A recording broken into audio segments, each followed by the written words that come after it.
Today in the news, we talk about Nvidia's shortage and 1000 IQ move, Intel's lopsided CPUs, and more. What's up guys, I'm Snows, and this is your boot sequence.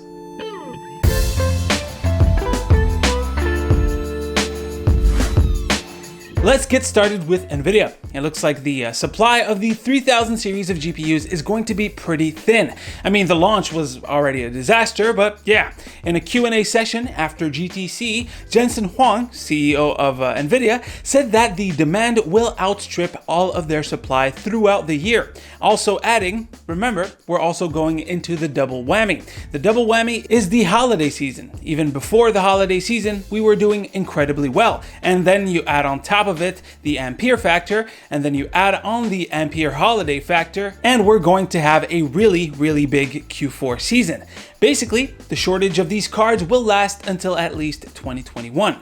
Considering one of the hottest mid-range GPUs is about to release at the end of the month, the RTX 3070, it's going to be hard to get your hands on a 3000 series card. By the way, I just realized, and I can't believe I didn't think about it sooner, but the main reason why Nvidia is delaying the 3070 until after AMD's announcement is probably not because of stock. I mean, you heard the statement just now from Jensen Huang, not because they're scared, but mostly just because they don't want to let AMD compare their new Navi GPUs to their best bang for the buck, the RTX 3070. It would force all of AMD's slides to use the 3080 or the 2080 Ti for comparison. Since the 3070 has 8GB of VRAM, and most people seem to think that it isn't enough these days, forcing the 3080 at 10GB and the 2080 Ti at 11GB of VRAM to AMD's rumored 12 and 16GB variants will prevent AMD from making the VRAM argument. It might seem like a very temporary setback, but this is the official unveiling of AMD's RX 6000 series.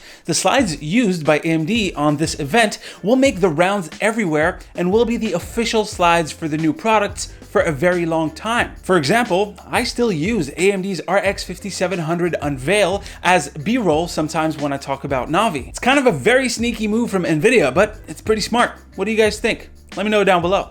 Moving on to Intel, this year, the company unveiled their 14nm 10th gen Comet Lake processors for desktop.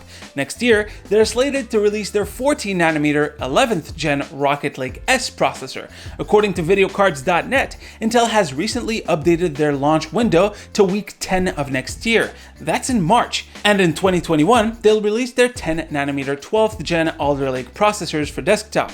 Noticing anything weird here? Yep, that's 2 architectures / 2 generations in 1 year. That's because they're accelerating their 10nm timeline.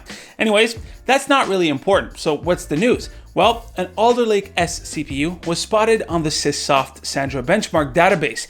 According to the entry's title, it will feature 16 cores and 32 threads. Since we know that Alder Lake S will use big.little packaging, that would mean we're getting 8 Golden Cove big cores and 8 little Gracemont cores, all featuring hyper-threading, right? That would be 32 threads. But the database actually shows us 24 threads. So it seems like the little Gracemont cores will not feature hyper-threading. With Intel putting a heavy focus on single-threaded performance for both the big and little cores, I wonder if their 10nm process has what it takes to compete with AMD. I mean, the Red team is non-stop improving in IPC, and their core count is already up there in the mainstream with 16 cores and 32 threads. Intel has a lot of catching up to do. Speaking of the next generation, we got DDR5. SK Hynix has just sent out a press release launching their first DDR5 memory. SK Hynix's DIMMs would support 4800 and 5600 MHz at launch. Now, in terms of compatibility, on the Intel side, Alder Lake S would be the first Intel product on desktop to support it. As for AMD, Zen 4 would be where it starts. Honestly, if you're a regular consumer like me and you plan on waiting for those products to take advantage of the new memory type, I'd say don't. At the introduction of new memory, prices are super high, and I mean, I remember paying $600 for my 32GB kit of DDR4 when it launched, and I regret it, considering it was a 2400 MHz kit. 1 year later, that same kit only cost about $150. So yeah, memory is one of these things where being an early adopter kind of hurts your wallet. Let me know if you ever made the mistake to buy something at such a high price and then 1 year later it just dropped down to nothing. And that's pretty much it for the catch-up, guys. Hopefully you've enjoyed. Drop a like if you liked it, a comment if you want to talk about today's stories. As usual, you can click right here to see the latest video right here. Subscribe to the channel. Stay frosty, my dudes, and I'll see you on the next one. Take care. Yes, I bought a new hat. It cost me $6. It's a DC hat. And I really like it.